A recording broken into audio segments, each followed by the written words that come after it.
through their kindness and courage, goodness and grace. The past 4 years have been unforgettable. As Donald and I conclude our time in the White House, I think of all of the people I have taken home in my heart and their incredible stories of love, patriotism, and determination. I see the faces of brave young soldiers who have told me with their pride in their eyes how much they love serving this country. To every service member and to our incredible military families, you are heroes, and you will always be in my thoughts and prayers. I think of all of the members of law enforcement who greet us everywhere we go. At every hour of every day, they stand guard to keep our communities safe, and we are forever in their debt. I have been moved by children I have visited in hospitals and foster care centers. Even as they fight difficult illnesses or face challenges, they bring such a joy to everyone they meet. I remember the mothers who have battled the disease of opioid addiction and have overcome incredible hardships for love of their children. I have been inspired by the devoted caregivers for babies born with neonatal absence syndrome and communities that give these children the support and care they need to grow. When I think about these meaningful experiences, I'm humbled to have had the opportunity to represent a nation with such kind and generous people. As the world continues to confront the COVID-19 pandemic, I thank all of the nurses, doctors, healthcare professionals, manufacturing workers, truck drivers, and so many others who are working to save lives.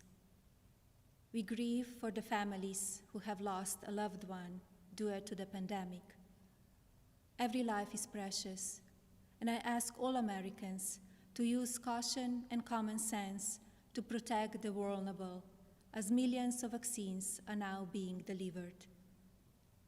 In the midst of hardship, we have seen the best of America shine through. Students have made cards and delivered groceries to our senior citizens. Teachers have worked twice as hard to keep our children learning. Families have come together to provide meals, supplies, comfort, and friendship to those in need.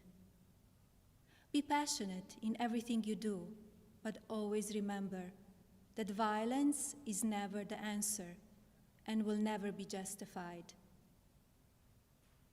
When I came to the White House, I reflected on the responsibility I have always felt as a mother to encourage, give strength, and teach values of kindness.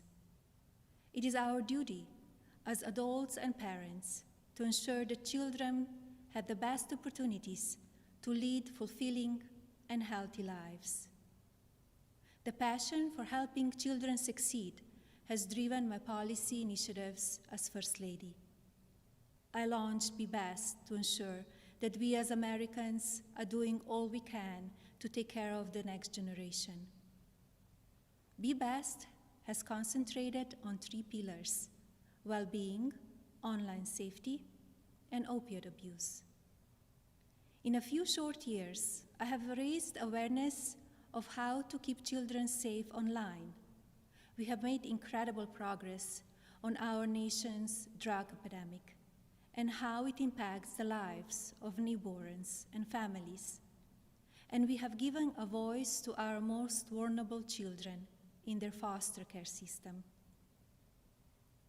Internationally, Be Best has evolved into a platform that encourages world leaders to discuss issues impacting the lives of children and allows them to share solutions. It has been an honor to represent the American people abroad. I treasure each of my experiences and the inspiring people I have met along the way. As I say farewell to my role as First Lady, it is my sincere hope that every American will do their part to teach our children what it means to be best. I encourage parents to educate your children about the courageous and selfless heroes who worked and sacrificed to make this country the land of the free, and to lead by example and care for others in your community. The promise of this nation belongs to all of us. Do not lose sight of your integrity and values. Use every opportunity to show consideration for another person and build good habits into your daily lives. In all circumstances, I ask every American to be an ambassador of Be Best, to focus on what unites us, to raise above what divides us, to always choose love over hatred, peace over violence, and others before yourself. Together, as one national family, we can continue to be the light of hope for future generations and carry on America's legacy of rising our nation to greater heights through our spirit of courage, goodness, and faith. No words can express the depth of my gratitude for the privilege of having served as your First Lady. To all the people of this country, you will be in my heart forever. Thank you. God bless you, and God bless the United States of America.